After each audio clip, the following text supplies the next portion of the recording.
bring this up. We're talking about hate hoaxing and the anti-whites. There are various ways that anti-whites are now pushing back against everything that Donald Trump is doing and what some of the Republicans are going to be trying to do. And of course, the hate hoaxing is happening full force. Well, it happened again. It's an annual occurrence now where an item resembling a noose was found on a black employee's desk, this time in Allentown, Pennsylvania, and inside the city hall. This is a city hall worker. And of course, the local city hall people are freaking out. The local morons are freaking out. The media is freaking out. The police are involved. Now the FBI is involved. And this story broke a few weeks ago, but I've been just watching it and waiting to see when reality would set in. So I have some interesting updates for you. Have you all heard about this? I guess it's Allentown, PA. Can somebody tell me for sure? Know that these things only turn out one of two ways. Either it was a USB cable that somebody just put on somebody's desk that was knotted up and looked like a scary noose and caused the delusional lunatics to completely freak out, and the police are just too woke to just put that person in a mental institution, or the individual concocted this hoax themselves. After a disturbing discovery at an Allentown City Hall, people rallied for justice today. Residents, clergy rallied for justice. With all of the contradictory, this is a great opportunity to pause for a moment and point out that you have lived an entire lifetime hearing about hate hoaxes, and yet they are always immediately interpreted as real. How does that happen? We explain that with the Go Free dialogic, don't we? You understand it if you practice Go Free, because entertainment is the real world for your brain, the subconscious part, which lives 95% of your life. And so in entertainment, non-white people are incessantly plagued with white boogeymen who are just there to harm them and victimize and torment them. So even though you have an entire lifetime of these always being fake, and the hyperbole is warranted, because how often have they ever turned out to be real? I can remember all the way back to being a child and on the news, the local news, seeing that churches, a bunch of black churches in the area had been set on fire, and they had incorrectly drawn swastikas and KKK sprayed on the churches that were set on fire. And then, of course, it ended up being that these preachers had done it themselves. There is a impetus there to make real for the anti-white, and look back for yourself. Make sure I'm remembering that accurately, because of course the ear is against the door. There's an impetus for anti-whites to make real in their environment what they never actually see. Yeah, they see it in their entertainment, and yes, that's the real world, but they're not physically seeing. Where is it? They know everybody else isn't seeing it either in their immediate environment, so they make it real. So once again, you got the Bubba Wallace case. You have the Smollett, the small dork case, and it's just infinite. You have the Jewish, I think it was a female not that long ago, who drew the swastika on her dorm door, not putting two and two together, that there was a camera at the end of the hall videotaping her do that to her own dorm room door. Again, check these stories out. Maybe I'm remembering them incorrectly, but it's an important point to pause on, to say that why aren't these just automatically 100% everyone dismisses them? And I'm not talking about why does the news choose to cover them, but it might be the same motivation. Why would an editor, why would the director, the producer, why would the reporters, they don't have to be anti-white and conscious of the malicious lie that they are perpetuating. They too could be concluding, and it could be a little bit of both for them. And that's how and why these things end up being advertised and popularized by media. And mental health professionals took to the sidewalks in protest, demanding action and accountability after a city employee reported finding what police say resembled to be a noose on her desk last week. God, look at this mentally deranged butt plug. If a butt plug was a person, it's this anti-white right here. Speakers presented a list of demands to city officials, including that the incident should be investigated as a federal hate crime. It is Allentown, PA. Gosh. The tree godfather coming in with some sage wisdom. It's not the fall, it's the sudden stop at the end. Well, exactly. Let's hear about one of your beach tales. I mean, tales. Samuski writes, Foster Kennel is in the house. Missing is here. Hello, hello. What is this? Valentine Design? Is that how you would pronounce it? To make it sophisticated? Good to see you all. Remember, tag me if you have a question for one of the questions of the day. And I'll read it. And I do have some beach stories of my own. They're wild. Some things have happened in the world. Some wild and crazy things have happened. Maybe we'll share. Janice is here. And make sure you share that we're live, because we're not going to be shared otherwise. We got to break through to the good folks who can hear and want to take responsibility for the survival and well-being of our people. Remember, we're going to be talking about the smartest man in the world, the highest IQ in the world, 200 IQ, Chris Langan, and his recent pro-white tweet. Was it you, Samuski, who had retweeted it? And a couple of our champions, our swashbucklers, were there in the thread. Maybe we'll see them when I pull it up. We'll be talking about that. We'll be talking about some of the steps going on right now with ICE and some of this pushback, as well as Gresham's law in racial politics. Important to learn. Councilwoman Cece Marilyn Gerlach is tells here. Action News that a member of Allentown's Department of Community and Economic Development made the disturbing discovery after the employee requested mediation for complaints about workplace discrimination. I actually spoke with a detective at the Allentown Police Department weeks ago. As soon as this story broke, I didn't record the call because I live in a two-party consent state, so that would be illegal. But he wasn't giving any information, but he knew, based off of my questions, that I knew that he knew what this really was. Now, the Allentown police have got a search warrant to collect a DNA sample of the person who claims to be the victim of the noose. Now, where do you think this is going to go? The FBI comes in. They say, FBI, you got to come investigate this. This villain in the anti-white narrative. And you'll see, how does this connect then to our next item, which is Gresham's law in racial politics. Actually, an economic law, but we'll talk about it in a moment. But this villain is a very real monster that kills and maims and probably eats non-white babies before they hatch.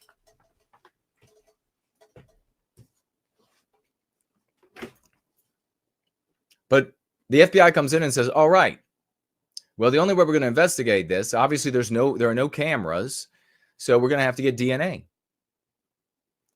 What do you think the woman did who found the noose on her desk? Any guesses? Turns out that person didn't want to willingly hand over their DNA so that they could be ruled out as a suspect, even though everybody else in the City Hall office willingly offered to turn over their DNA to rule them out. Wow.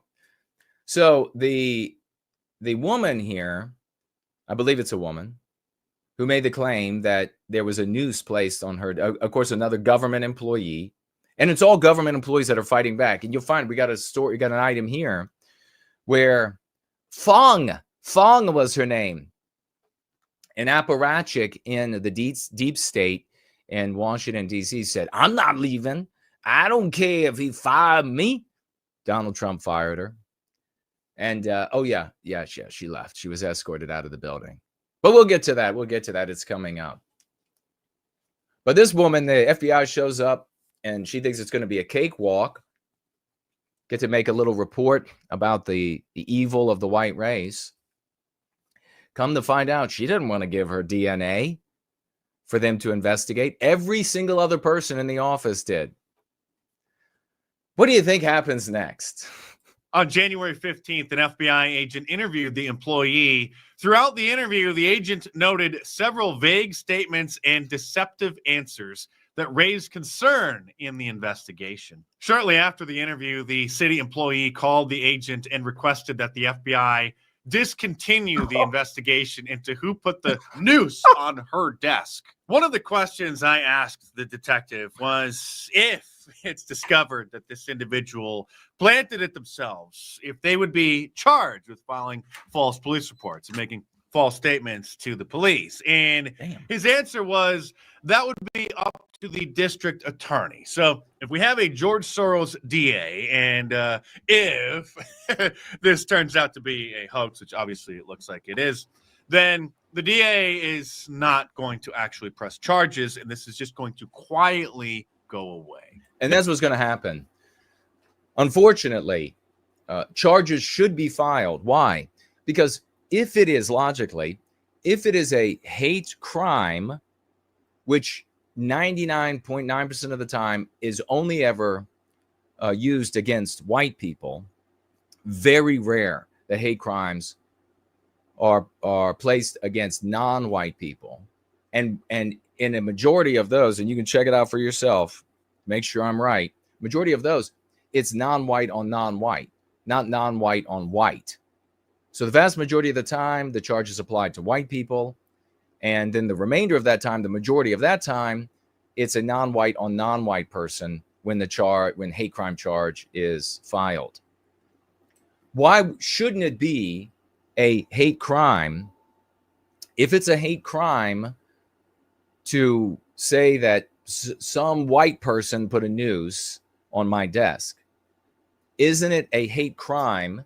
In that case, remember, it's one person they're saying did this, or implying one or two or three if there were conspirators in the grand noosing desk attack. Isn't it then also a hate crime when you draw the noose of suspicion around all the white people that work there, around all the white people in the community? Isn't that then also, you're saying on the basis of their race, they racially terrorized me? Well, of course. But you live in the anti-white narrative. You don't live in any level of normalcy. And again, it's one of the reasons why it's so important to talk about our victimization, not mentioning race, and that's the wrong thing to do. You shouldn't talk about race at all. No, you need to talk about who the victim is here if you want to stop these things. Rest assured, there will be other hate hoaxers that will succeed, as there have been in the past in their hoax, and white people will be victimized as a consequence. I still have, unless they took it down, a video on YouTube where at an Air Force base, the white people at the Air Force base were victimized. The general, the so-called general there, lambasted all of the white people. And it ended up being the black guy that found the KKK and whatever else it was on his door and in his room. It ended up being him. Exactly what I said, by the way, that he was washing out of the program. He couldn't cut it. And he didn't want to be humiliated in front of his family. So, hey, there's this thing that happens all the time over here. White people are always, so it's the white people's fault. They ran me out of there. A bunch of racists did this. Well, as I said in the title here, every hate hoax is a hush crime. This is a crime. This person should be charged. This person should be punished. This person should lose his or its job. there should be an extremely stiff, if Donald Trump were going to make a change, there should be a federal law that seriously punishes those who commit hate hoaxes, because they are condemning an entire race of people. Everyone knows a noose showing up. Who else is it going to be? Who else is in the anti-white narrative? It's going to be Eskimos put it there. Is it going to be some pygmies that broke in and put? No, everybody's thinking the white race, which brings me to my next point. How does everyone think that white people are responsible for these things if you weren't programmed to think that? If there wasn't an anti-white narrative, open your eyes to the world. Open your eyes to the reality that we live in a fictionalized reality called the anti-white narrative. Some of it is pure fiction. Some of it is reality that's fictionalized, and much less is actual reality. Largely, that serves as a context. In other words, Allentown, PA is reality. That's serving as your context where this fiction took place. And the fact that we could go to every person in America, in Australia, in wherever, and here I'm not talking about those who are like in this community, obviously. You go out into the hinterland, go and talk to the Vagues. Give them a piece of paper with check boxes. Do you think it's a black person that left a noose on the desk? Do you think it's don't even mention the race of the victim or the sex or the orientation or whatever.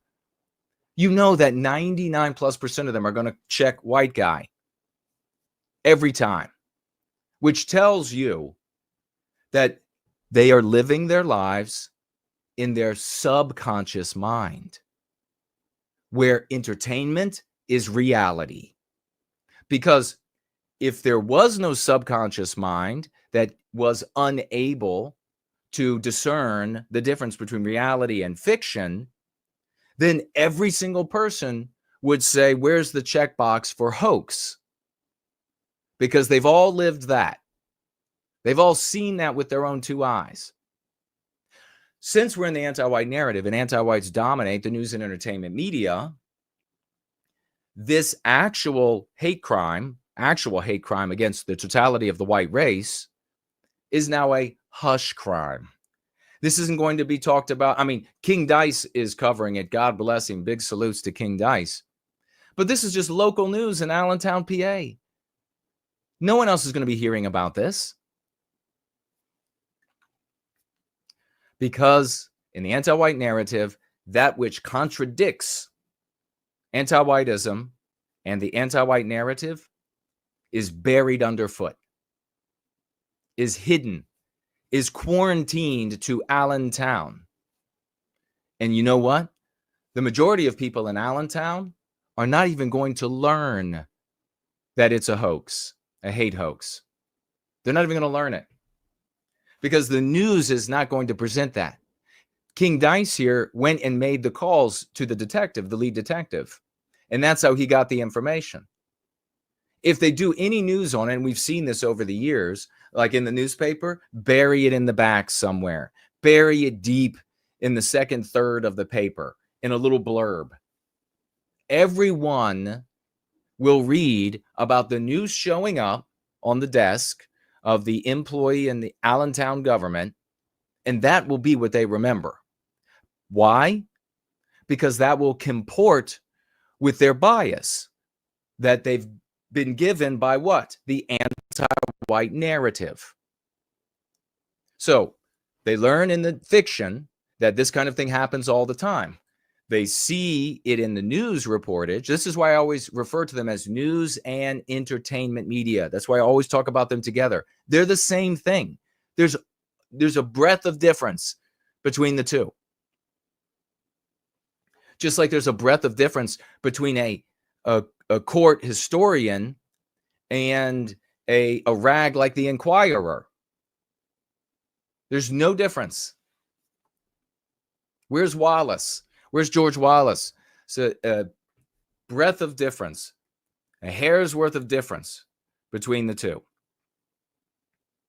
We also have to mention, while we're looking at this before moving on, that this is not a race hoax. This is what the cucks are giving their audiences, isn't it? Because they don't want you focusing on the white race. They don't want you focusing on the system being geared to harming white people, because they too live in the anti-white narrative.